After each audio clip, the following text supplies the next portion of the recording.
In the previous video we looked at similar shapes and found that for two shapes to be similar they must be equiangular and the sides must have been changed by some scale factor. So two things to check. Here there are three shapes which are equiangular.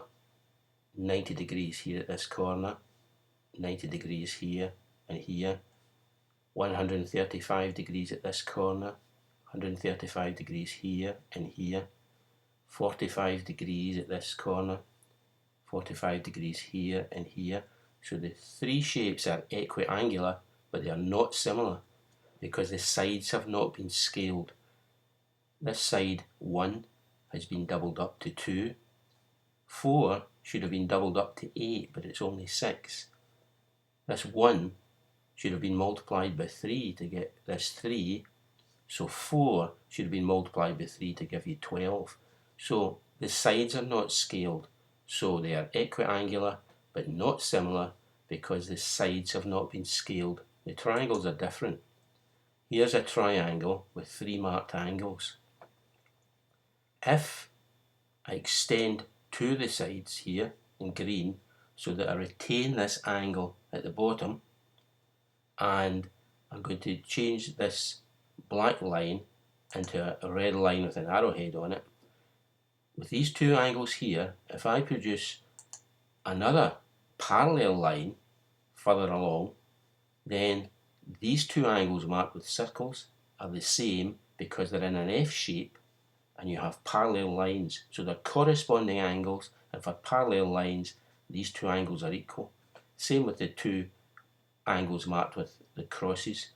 They are equal for the same reason. Now what we've got is two equiangular triangles. This smaller one on the end, and now we've produced a bigger equiangular triangle. So that's the method to produce equiangular triangles here. A common angle at the bottom, and with parallel lines we make these two angles equal and these two angles equal, so we've made the triangles to be equiangular. Now if I put parallel lines anywhere along the green lines, I will produce larger equiangular triangles. Now if I mark off the sloping side here with some units, so we can see this is 2 units. If I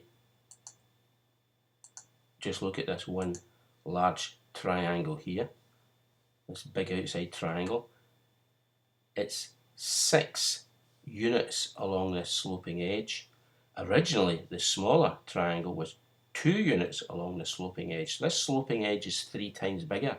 Well, this red line is 4 boxes in height. This red line is 12 boxes in height. It's also 3 times bigger. So the reason this sloping edge has been 3 times bigger is that this red line has been 3 times bigger. This side along the bottom is 6 units.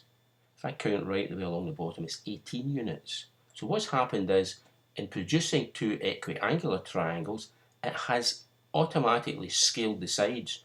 2 units multiplied by 3 gave you 6 units.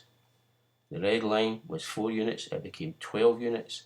This edge here in the smaller triangle was 6 boxes, it's become 18 boxes. Now that would happen no matter where I placed that parallel line. Here I've taken this red line, 4 boxes, and doubled it to 8 boxes.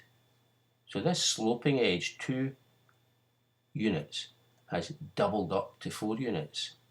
This 6 boxes has doubled up to 12 boxes. So by doubling the red line, it automatically doubled the green sides of the triangle. Here, for example, the red line is 1.5 times bigger. It's gone from 4 boxes to 6 boxes, so it's 1.5 times bigger. This sloping edge is 2 units, and it's gone up to 3 units, 1.5 times bigger. This edge is 6 boxes. It's gone up to 9 boxes, 1.5 times bigger. So by producing equiangular triangles, the sides are automatically scaled. And that means for triangles, you don't have to check the sides are scaled. If the triangles are equiangular, the sides have been scaled, you have similar triangles. Each triangle is an enlargement or reduction of the other. So that's triangles are different from any other shape. Only need to check they're equiangular to know they're similar. So, are these triangles similar? Well, if they're equiangular, they are similar. So we should check the angles. 52 and 44 and this missing angle should make up the 180 degrees of a triangle. So that's the missing angle 84.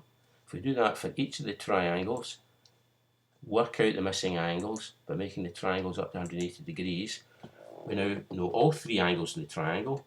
When we look at the shapes, it's the same three angles every time.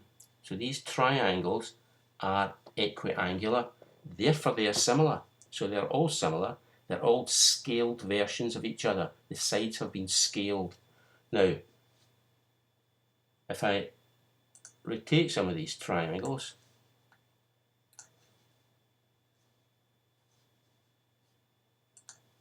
and fit them together, and give that a turn,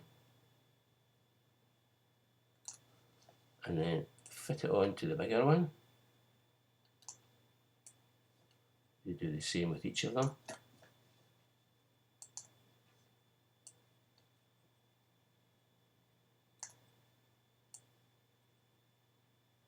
So they'll be fitted together.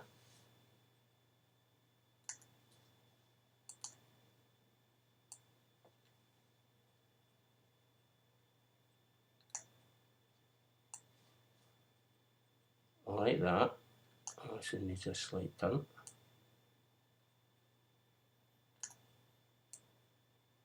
Like that. There they are fitted together.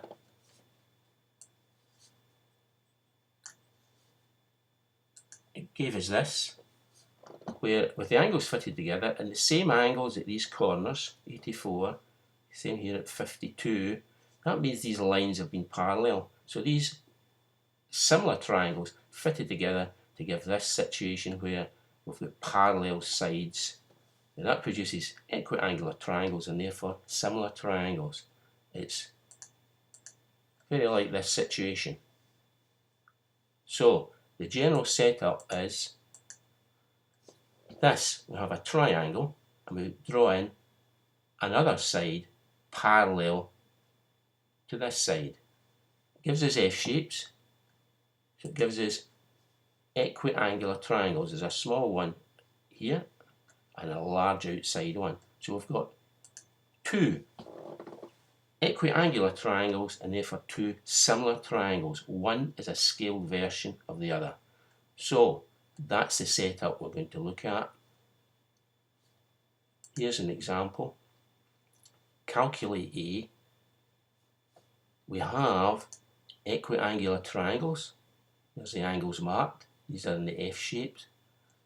And we can split them in two. There's an 8 by 6 here. And there's another one with side A. This missing edge here is in fact simply the 8 and the 4 added together. It's 12. So we now have the setup where we've got two similar shapes. To work out a missing side, this A matches the 6 and the 12 matches with the A. After that, here they are here. It's just like any other work you did in similar shapes. You want to find out the scale factor and apply it. So we want to find A, that's the image. Scale factor's image over original. That means it's this 12 over this 8. Simplify that. It simplifies to 3 over 2. Divide the top number before and the bottom number before. So the scale factor is 3 over 2. Scale this side 6 using the scale factor 3 over 2 to get A. And there's the calculation. 6 multiplied by 3 over 2. Divide by the bottom number, multiply by the top number. 6 divided by 2 multiplied by 3 is 9. The missing edge was 9. So this working here is exactly the same as for any shape when you're using the scale factor. Here's another situation. We've got parallel lines and we have Z shapes. if we mark in the angles, these are vertically opposite angles, so they're equal. The ones marked with a cross are equal because they're in a Z shape, that's alternate angles, and for parallel lines, alternate angles are equal. Same with the one marked with a circle, Z shape, parallel lines, so these ones marked with a circle are equal. The triangles are equiangular, so they are similar, so we can apply scale factors. There's a triangle on the right, drawn here. The one on the left has been given a rotation, so it's been rotated in order to match up the sides, so that there's an arc and a circle, and it matches the arc in the circle. So the 6 matches with the 10, the B with the 15. So they've been lined up to make it easier to get the scale factor. So here we are here. If we want to calculate B, then that's the image. Scale factor is image over original. That means it's 6 over the 10 to get the scale factor. That cancels down to 3/5, which won't simplify any further. So the scale factor is 3/5.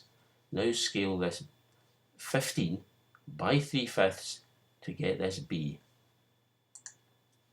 15 multiplied by 3/5 means divide by the bottom number 5 and multiply by the top number 3, and you get 9. So this missing edge is 9. So once you've got the scale factor worked out, you simply apply it as you did with any shape. So that's triangles and similar shapes. If you use the link in the description, you can download this booklet where you'll get an exercise, Triangles 1. Here you see the situation where we had corresponding angles,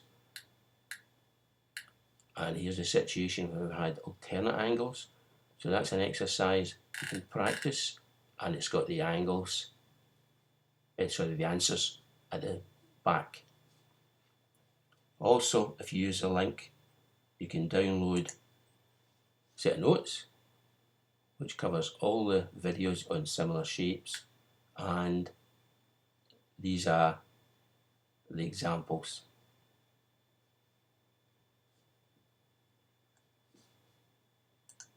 Now there is another question involving triangles which is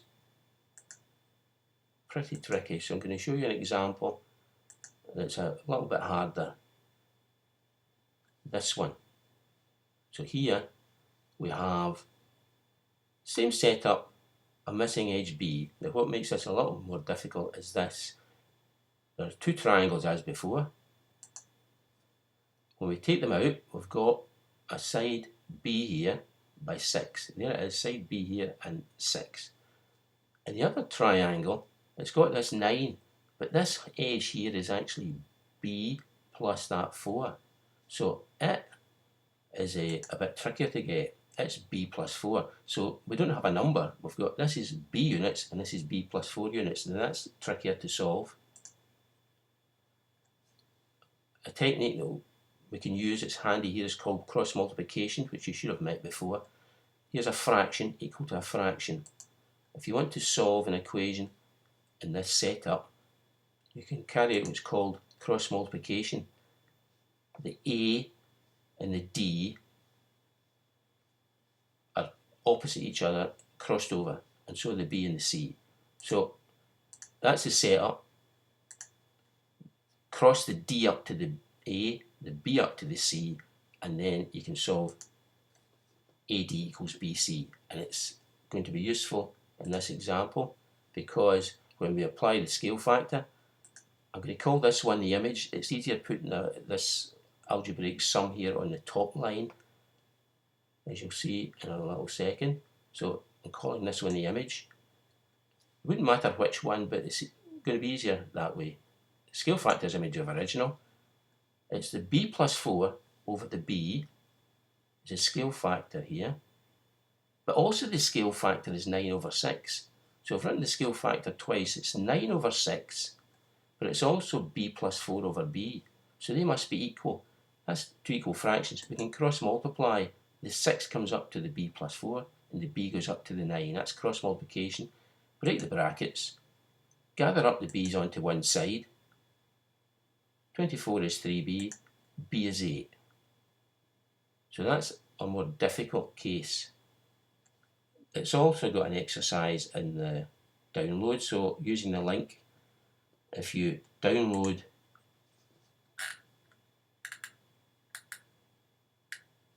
the booklet, it has the exercise here, triangles 2. These are not so difficult to solve, they're just like the previous triangles 1. Here's a case where you've got a letter which will appear in both triangles. So got this question 2 and also here. So an exercise triangles 2 has the answers at the back. It's a bit more difficult. So what we have now is triangles covered. The set of notes does not give an example like this, but the exercise booklet does. The next video will cover similar shapes involving area and also volume. Hope you found this video useful. Thank you.